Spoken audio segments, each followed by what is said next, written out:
샬롬 반갑습니다. 신약개관 전자룡 목사입니다. 오늘은 제8강 교회 시대, 교회 시작에 대해서 공부해 보고자 합니다. 제가 먼저 기도하고 시작하겠습니다.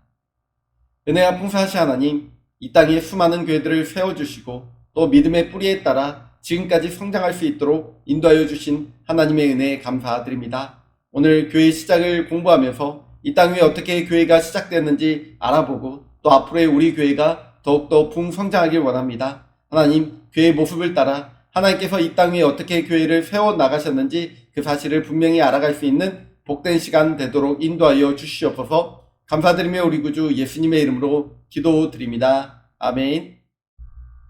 네, 우리 저번주 퀴즈 정답부터 살펴보도록 하겠습니다. 이번 주도 역시 90명이 응답해 주셨는데요. 네, 매주 90명이 이렇게 응답해 주시는 것 같습니다. 우리 1번부터 한번 살펴보도록 하겠습니다. 첫 번째 문제였죠. 예수께서 고난받으실 것을 예언한 구약 예언서의 장은, 정답은 바로 이사야 53장입니다. 순환의 종에 대해서 이야기하고 있습니다. 정답은 이사야 53장이었습니다. 2번 문제입니다. 예수님께서 부활하셔서 보이신 사람이 아닌 것은, 문제가 좀 헷갈렸나요? 여러분들이 좀 이렇게 실수를 하신 것 같은데요. 정답은 데오빌로입니다. 데오빌로는 누가복음과 사도행전에서 기록한 수신자라고 할 수가 있죠. 정답은 게바 500의 형제 사도 바울인데요. 그 고린도전서 15장 5절에서 6절에 이렇게 나와 있어요. 게바에게 보이시고 후에 12 제자에게와 그 후에 500여 형제에게 일시에 보이셨나니, 그리고 또 8절에 보면 맨 나중에 만삭되지 못하여 남자 같은 내게도 보이셨느니라. 즉 사도 바울에게 보여주셨고 또 500의 형제, 게바는 베드로를 의미합니다. 이렇게 해서 이 사람들에게는 다 보여줬고 데오빌로에는 보이지 않았습니다. 정답은 데오빌로가 되겠습니다. 3번 문제입니다. 예수님께서 제자들에게 기다리라고 약속하신 것, 무엇을 기다리라고 약속하셨나요? 정답은 성령이죠. 성령을 기다려라. 그래서 이게 사도행전이 다른 말로는 성령행전이라고 볼 수가 있겠습니다. 오늘은 그 성령행전을 공부해 보고자 합니다. 오늘 또 퀴즈 풀어주셔서 감사드립니다. 오늘은 교회 시대, 교회 시작에 대해서 공부해 보고자 합니다. 첫 번째는 어떻게 교회가 탄생하게 되었는지, 교회 탄생에 대해서 공부해 보겠습니다. 그리고 교회가 어떻게 성장하게 되는지, 복음 선포를 통해서 또 7집사를 임명한 이후에 교회가 폭발적으로 성장한 모습을 살펴보도록 하겠습니다. 그럼에도 불구하고 교회가 시련과 고난을 받게 되었는데 그 내용을 함께 살펴보고요. 그런 이후에 교회가 흩어지는 교회의 모습을 보여주는 그 장면까지, 그리고 교회 확장과 사울의 등장까지 총 5가지 내용을 살펴보고자 합니다. 우리 저번 시간에 예수님의 승천까지 살펴보았습니다.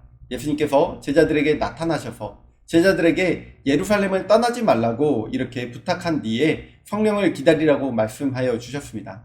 그래서 제자들이 성령을 기다리고 있었습니다.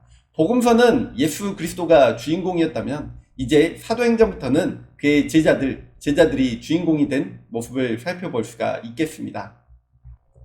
그럼 첫 번째, 교회 탄생에 대해서 공부해 보도록 하겠습니다. 교회 탄생이란 다른 말로 하면 성령 강림 사건이라고 말할 수 있겠습니다. 예수님의 승천 이후 성령 강림 사건이 발생합니다.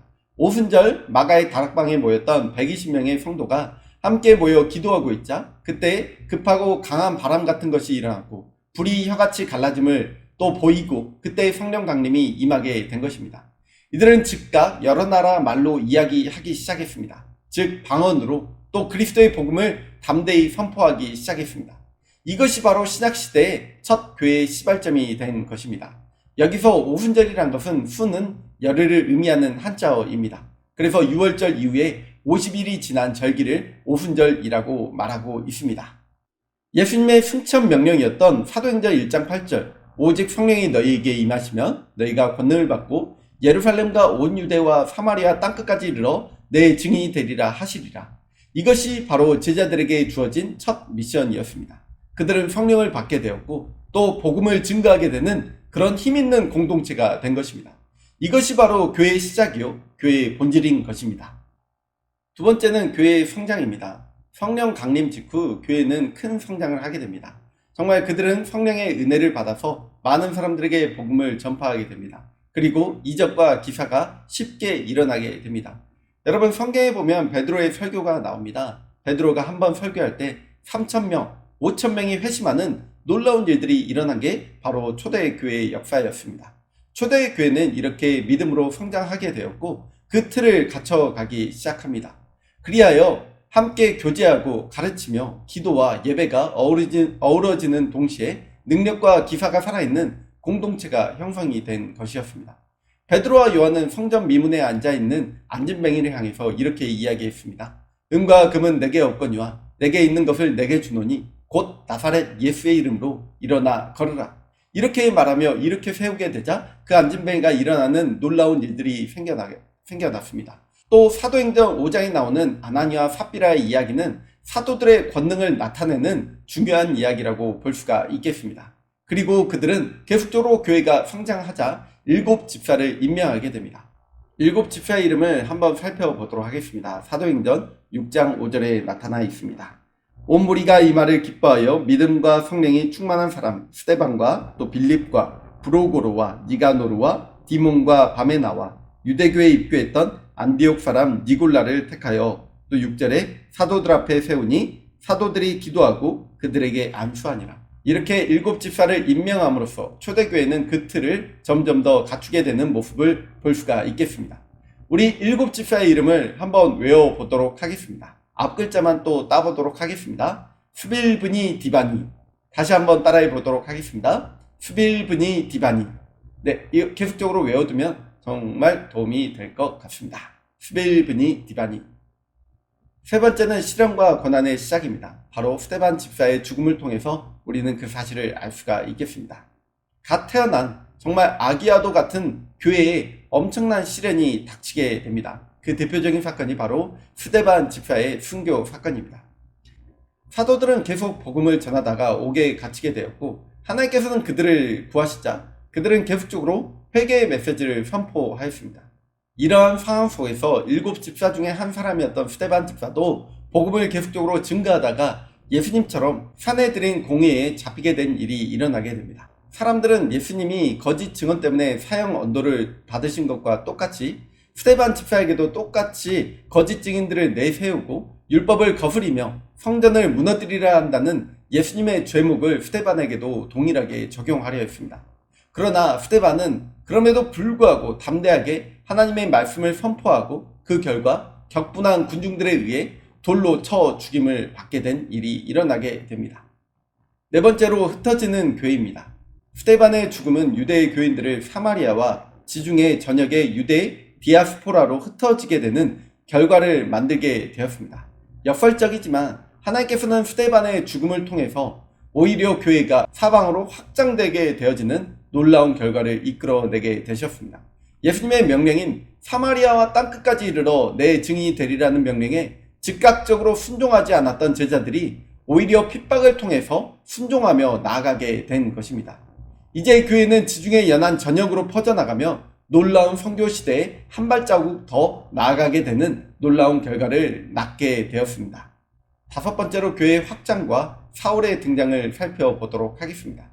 흩어진 기독교인들은 단순히 몸을 피한 데만 그치지 않고 담대하게 복음을 전파하기 시작했습니다. 그 대표적인 경우가 빌립의 사마리아 전도입니다. 사실 사마리아 지역은 복음 전파가 쉽지 않은 지역이었습니다. 뿌리 깊은 편견으로 인해 갈등의 골이 깊었기 때문이었습니다. 그러나 마술사 시몬을 굴복시키는 권능을 보이면서 에티오피아 내시에게 복음을 선포하는 빌립의 모습 속에서는 이러한 편견을 전혀 찾아볼 수가 없었습니다. 이 모습은 이제 세계 선교의 시대가 도래했음을 알려주는 전초전과 같은 것이었습니다. 예수님께서 사마리아 여인을 찾으신 이후 다시금 사마리아를 시작으로 땅끝까지 이루어지는 복음 전파의 사역이 본격적으로 시작되게 된 것이었습니다. 그런데 이때 즈음에서 성경에는 놀라운 인물이 한 명 등장하게 됩니다. 스데반의 죽음 과정에서 슬쩍 등장했던 사울이라는 청년이 이제 사도행전 후반부에 주인공으로 등장하게 된 것입니다.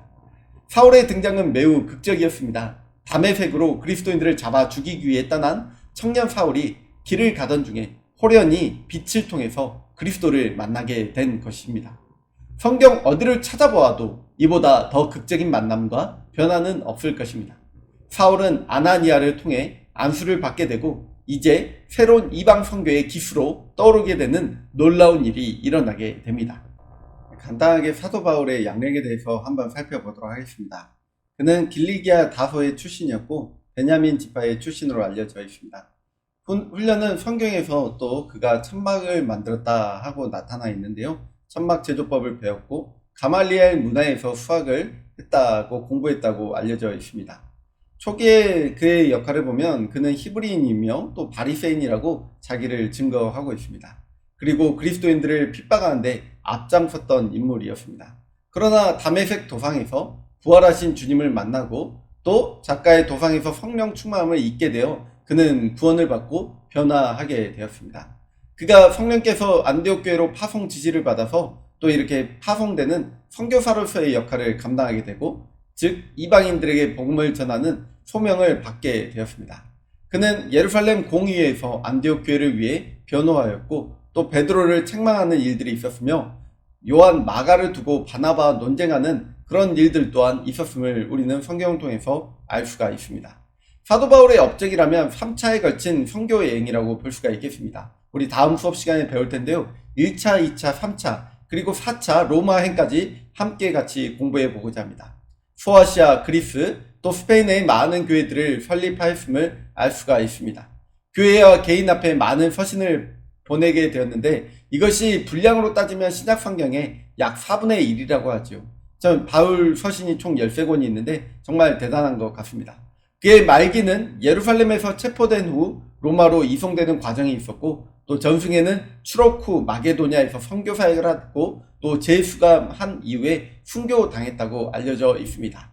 여기까지 바울의 양력에 대해서 살펴보았고 다음 시간에는 교회 시대 이방 선교에 대해서 공부해 보도록 하겠습니다.